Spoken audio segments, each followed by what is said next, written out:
Net ও NEET দুর্নীতির সঙ্গে প্রশ্ন ফাঁসের অভিযোগ জানিয়ে ইতিমধ্যেই তোলপাড় জাতীয় রাজনীতি। এবার এই কেলেঙ্কারির প্রতিবাদে শনিবার কলকাতায় প্রতিবাদ মিছিল করে এবিভিপি। শনিবার কলেজ স্ট্রিট চত্বরে মিছিল করে অখিল ভারতীয় বিদ্যার্থী পরিষদ। প্রশ্নপত্র ফাঁস ও এই দুর্নীতির জন্য ইউজিসি চেয়ারম্যানের পদত্যাগ দাবি করেন তারা। পাশাপাশি ইউজিসি চেয়ারম্যানের কুশপুতুল দাহ করে এবিভিপি নেতৃত্ব।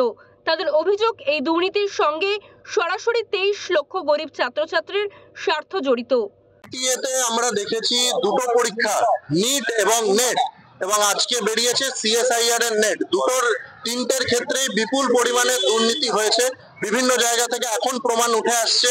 নিটের ক্ষেত্রেও যে কোয়েশ্চেন লিক হয়েছিল, নেটেতেও কোয়েশ্চেন লিক হয়েছে।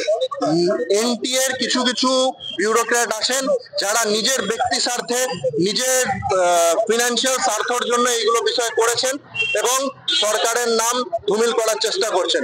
ভারতের মধ্যে শিক্ষার মান অনেক বেড়েছে, এই জিনিসটাকে ধুমিল করার জন্য কিছু অসাধু শক্তি, কিছু বিউরোক্র্যাটদের, যেমন সুবোধ বাবু আছেন যিনি এনটিএ যে ডাইরেক্টর এবং চেয়ারম্যান, তারা সকলে এটার জন্য দায়ী হচ্ছেন।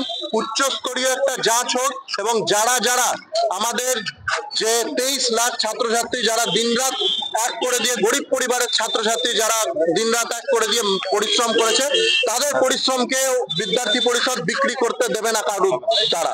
তার জন্য যে লড়াই, সেই লড়াই আমাদের 7 তারিখে সুরাত থেকে শুরু হয়েছিল, আজকে কলকাতাতেও লড়াই চলছে এবং যতক্ষণ না এই অফিসারদের সাসপেনশন হচ্ছে এবং বৃহত্তর শাস্তি হচ্ছে, ততক্ষণ আমাদের লড়াই চলবে। কলকাতা থেকে সঞ্জয় রায়চৌধুরীর রিপোর্ট, ওঙ্কার বাংলা।